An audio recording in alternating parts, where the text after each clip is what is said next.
First of all, let me welcome all of you very warmly to the seat of the presidency of our country, to Jubilee House, and also to express my gratitude, to thank you for responding so very quickly to my invitation for us to have this meeting. I've been meeting various constituencies in the country, but consultations across the nation could not be complete without also meeting and talking with the political leaders of our nation, especially at this critical moment when we are, like all the countries of the world, having to confront this new menace to the survival of our population and its health and welfare. And it is essentially for us to have an opportunity to exchange information with each other, and more than anything else,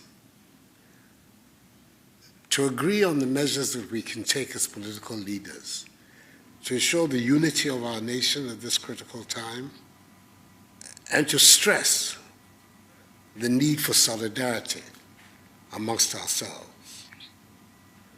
Because the example of our own country, the example of countries around the world which we're all familiar with, the disease doesn't have a political color. It doesn't know Democrats or Republicans or Tories or Labour or NDC or MPP. It's attacking human beings. And I think that that recognition is what should drive our collective response as a people to this pandemic. So this is the reason I called you. We are not, well, some of us certainly are not technical people, are not doctors. We are not in a position to give long exegeses on the origins of the disease or the measures that can be taken today. But we are community leaders, we're political leaders. And the threat that abounds in this virus is a threat to our communities, to our society, to our nation. And we should be able collectively to find an input as to the measures that, on a social, societal basis, that can be taken to arrest the spread and ultimately lead to the defeat of this pandemic. So once again, let me welcome you and thank you for coming this afternoon. Thank you for the opportunity and to state that we couldn't agree with you more than the pandemic has no political correlation. And for that matter, as a nation, we need to come together to put our shoulders to the wheel and to see how best all of us will assist the effort the government is putting in place to fight and defeat the pandemic, because we ought to defeat it. We should not allow ourselves to be defeated by this pandemic. And I believe that the Almighty God has blessed us with the necessary resources, human, material, and everything, to be able to work together in these very trying times to ensure that we defeat the pandemic. Your Excellency, after my statement, will present a copy of our technical team paper that they have developed to you. Already, I think one has been sent to the Minister for Information, but once we are here, we'll send you a copy. We have detailed out a number of suggestions and a number of interventions that we believe will help the effort you have already started putting in place to address the urgent challenges facing the country, not the country alone, but the global community. I want to thank you for the opportunity and to assure you of our readiness to support your efforts in every respect that is needed. Ghana first, and we need to save ourselves. Thank you once again for the opportunity. Mr. President, colleague political leaders, as has been said over the past few months, we have only one country, and let's together be behind our president and his government to ensure that this virus wouldn't do as much damage as it's being done to many even very, very developed economies. Mr. President, once again, I want to say you, your Vice President, your Chief of Staff, and all who are gathered here, thank you very much. I'd like, first of all, to commend you, Mr. President, on the work you're doing, and, of course, the government and all that is going on with COVID-19. We are quite happy. Nobody has been here before, nobody in the world, which is an amazing thing, because probably the last time the world had to face a pandemic like this, nobody in here was born. So we are all in a new place. We are all in a place of learning, and we're all in a place of growth. And no one here can claim to know how to do it better than anybody else. We're all learning as we go along. So I would like to commend you for what you've done so far.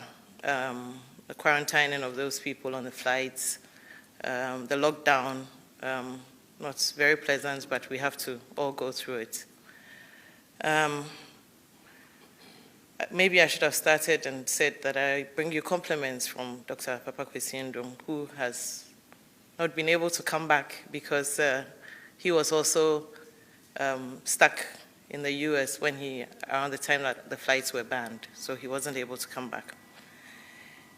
He would like you to know that he has some 7 ambulances in a bonded warehouse if you would want to make use of it. There's nothing like too much meat in the soup right now. So if you would like to, he will put it at your disposal so you can use it for your efforts to fight COVID-19. As I said, most of us haven't been here, and I'd like to take this opportunity especially to speak to our friends in the other political parties. It's a difficult place to be, and you find that, particularly on social media, there's a lot of comparing and contrasting, competitiveness, and I did it better and all that, or I know how to do it. Frankly, we've all not been there, so this is not the time to compete. I would like to say to us that let's make an effort at taking off our competitive blinders and put on our compassionate lenses. Because at this point, it is compassion we need. Indeed, there are people in Agbogboshi, there are people on the streets, and if we want to count them, some of us political parties would like to be the ones to solve all the problems for them. Some of us seem to think we know how to do it. Some of us think we've been there before and we could have done it better. We don't know. This is not the time to bring up our differences. This is the time for us to come together and actually show compassion. And it is obvious if you are working with competition, that energy is put out there and it is seen. And if you are working with compassion, that energy also can be seen by others. So let's bring up that compassionate side and use it instead of the competitive side. Thank you very much.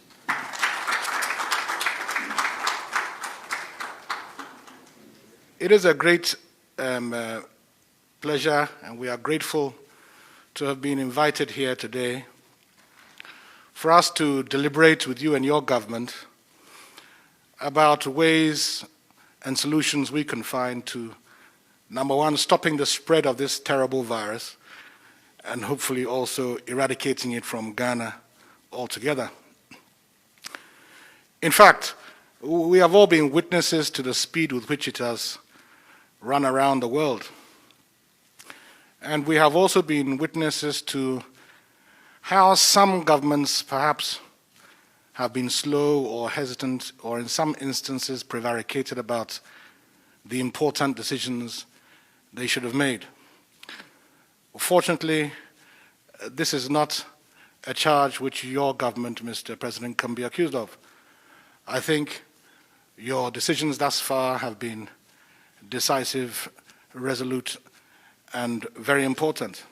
I say this from a personal perspective, because if one takes a look at those who brought into the country recently on quarantine, and the number of those who were found positive, That itself is a testimony to that very important decision.